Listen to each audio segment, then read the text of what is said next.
Patrice de Plaquette, bonjour. Bonjour. On est heureux de vous recevoir dans nos studios du Figaro Live.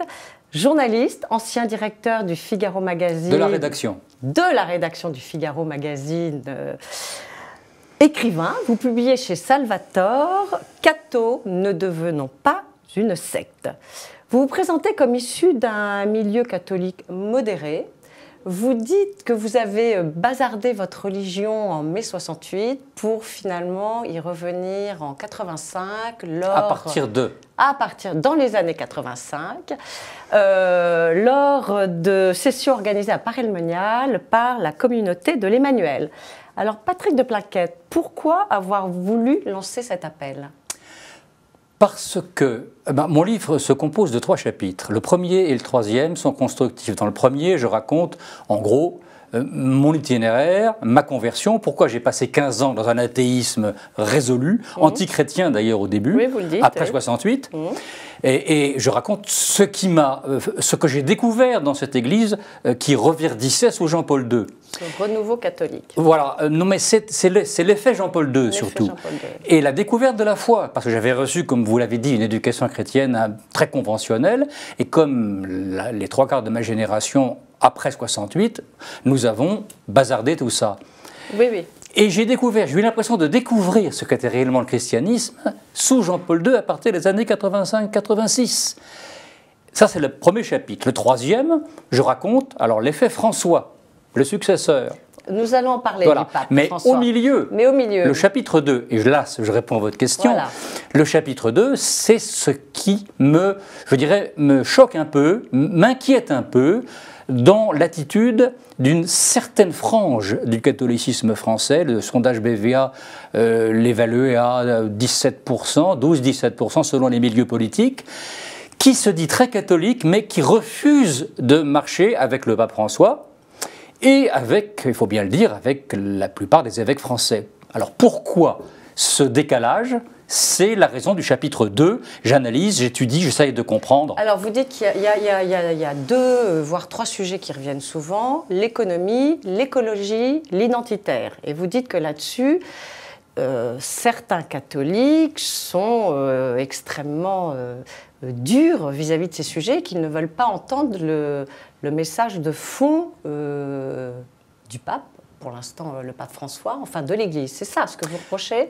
Oui, ce que je constate, c'est que les attaques contre le pape François de la part d'un certain milieu catholique ont commencé dès le début de son pontificat, et pour des raisons économiques, en raison de ses positions sur le néolibéralisme, la sphère financière, etc.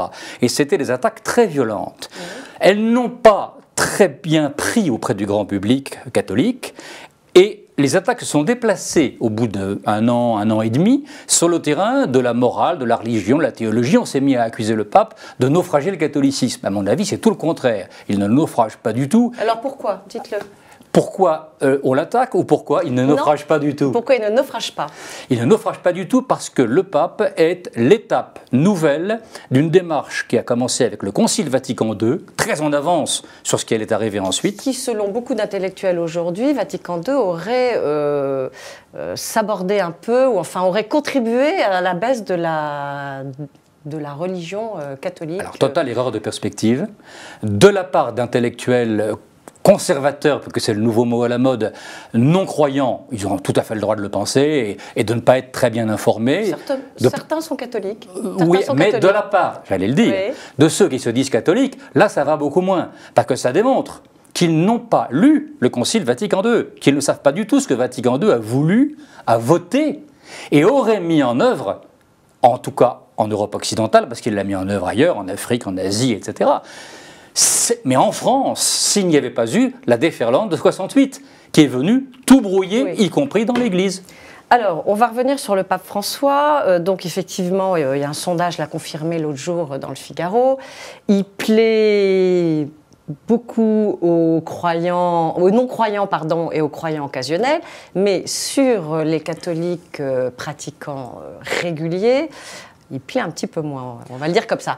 Alors, il y a la raison, effectivement, il y a la raison économique, écologie, l'ouverture du mariage aux divorcés, peut-être la contraception. Mais il y a deux autres sujets quand même qui gênent un peu, c'est sur l'accueil des migrants et c'est sur l'islam. Certains reprochent au pape, lors d'attentats malheureusement terroristes, que le pape refuse de prononcer le mot islamisme. Alors attendez, d'abord dire que le pape, ça coince chez les catholiques pratiquants, reprenez le sondage BVA, certains. 86%, oui, bien sûr, mais ça baisse un peu plus que 86% des catholiques pratiquants n'ont pas de problème avec le pape. Non. Simplement, il y a en effet un peu plus de catholiques pratiquants que de non-croyants, sauf dans les milieux de droite, qui coincent vis-à-vis de ce pape. Et pourquoi coince-t-il ? Alors, on a tout à fait le droit de ne pas être de l'avis du pape sur la question des migrants. Qu'est-ce que dit l'Église ? Le pape et toute l'Église avec lui. Le diocèse de Paris dit la même chose.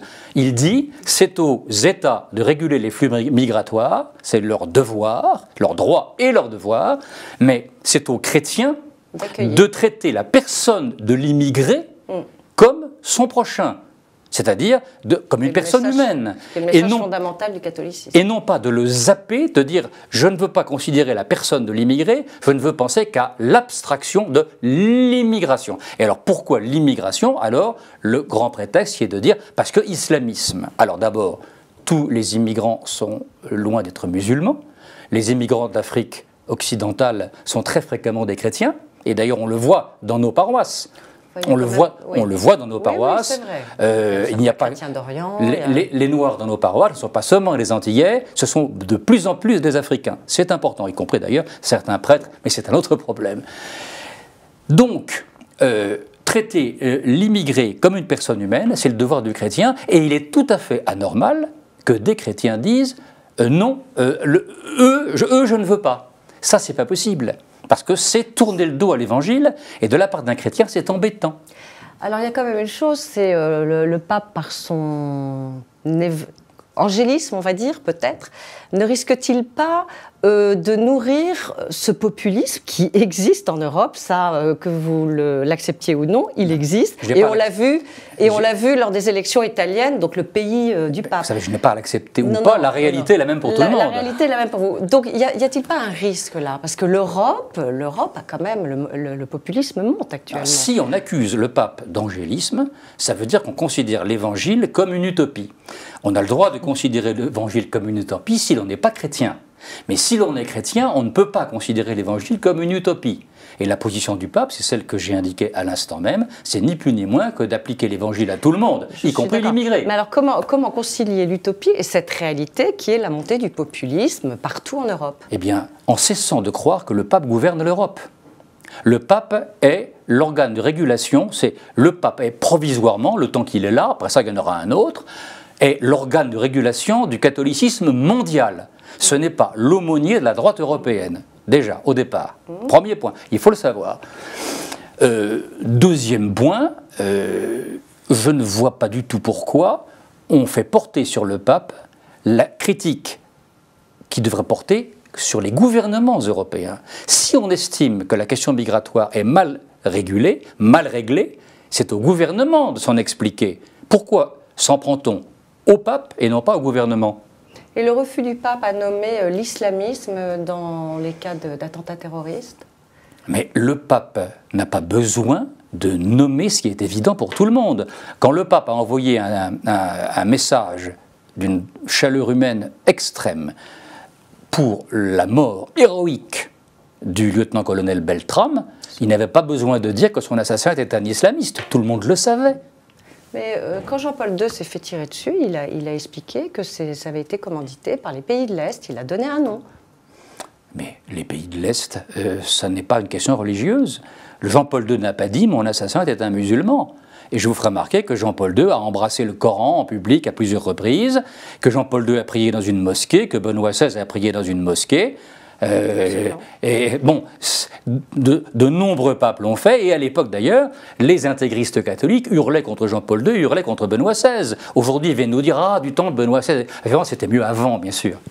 Alors, dans son livre L'Islam, une religion française, l'essayiste Hakim El-Karoui indique que l'islam est devenu la première religion pratiquée en France, avec 2,5 millions de musulmans contre 1,35 million de catholiques. Qu'est devenue la fille aînée de l'Église? Alors, d'abord, c'est une discussion historique qui nous mènerait trop loin. Mais fille aînée de l'Église, c'est une formule inventée au 19e, en 1800, aux environs 1845-46, par Lacordaire, prêchant les carèmes de Notre-Dame de Paris. Ce n'est pas une formule historique. La France n'est pas la fille aînée de l'Église. La formule désignait Clovis, c'était Clovis le baptisé, le converti, et ses descendants rois de France, qui étaient dits fils aînés de l'Église à cause du baptême de Clovis. Bon, vieille histoire. Mais la France n'est pas un peuple entier. On ne peut pas dire qu'un peuple entier est chrétien.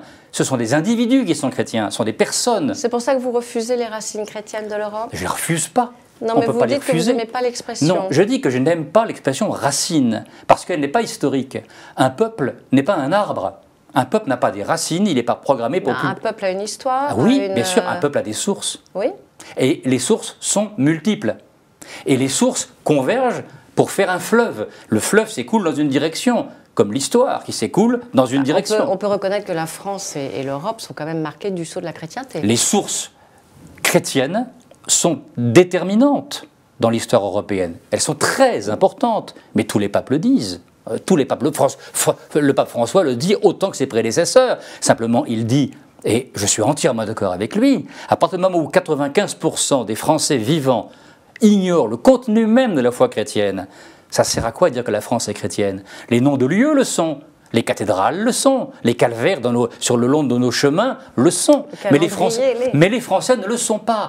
Et il faut reprendre le travail à zéro. Le premier travail des catholiques aujourd'hui, c'est pas de défiler dans les rues en disant qu'ils ne sont pas contents, c'est d'expliquer l'Évangile, c'est de témoigner d'une vie évangélique pour donner envie à autrui de leur en parler. Très bien. Alors, donc, la religion a de moins en moins de fidèles, mais lorsqu'on se promène dans les rues, on voit de plus en plus d'affiches avec la religion comme thème. Alors, il y a eu l'Apparition, il va y avoir bientôt The Resurrection, il y a deux films actuellement à l'écran, Marie-Madeleine et La Prière.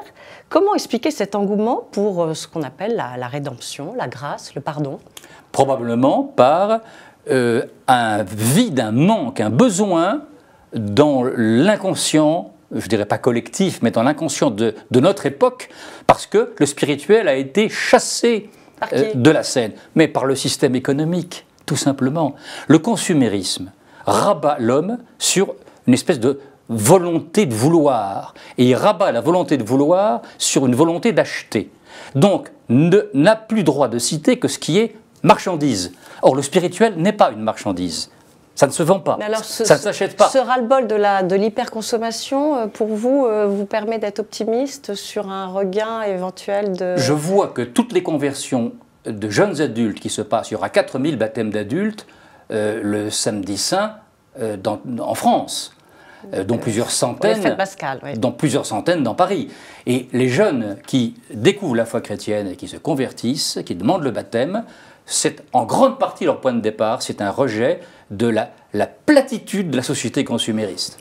Alors on n'est pas dans la platitude. Aujourd'hui, la France rend hommage au sacrifice du lieutenant-colonel Arnaud Beltrame lors de son geste lors de l'attaque terroriste à Trèbes.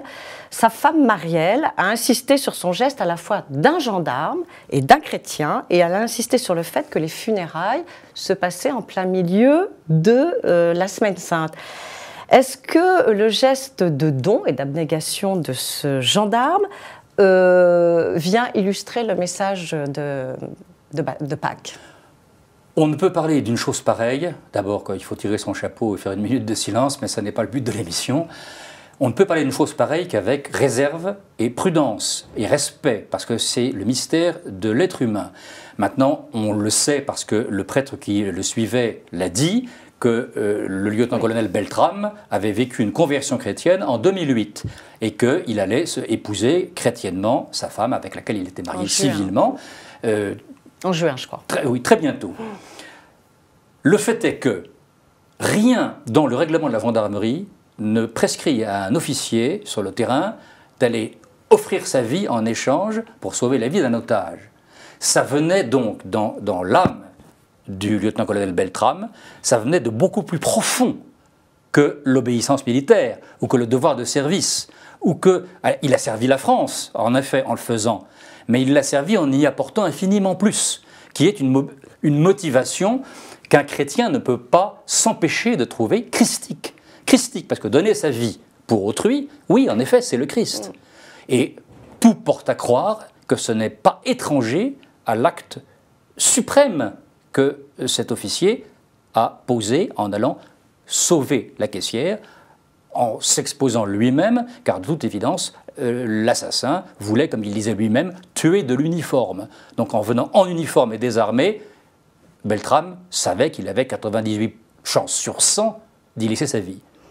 Alors, pour terminer, donc en pleine semaine sainte et à quelques jours des fêtes pascales, rappelez-nous ce que c'est que ce que signifie Pâques pour les chrétiens. C'est la plus grande fête de l'année. Pour les catholiques. Pour les chrétiens, pour les catholiques en particulier, parce que c'est plus important que Noël.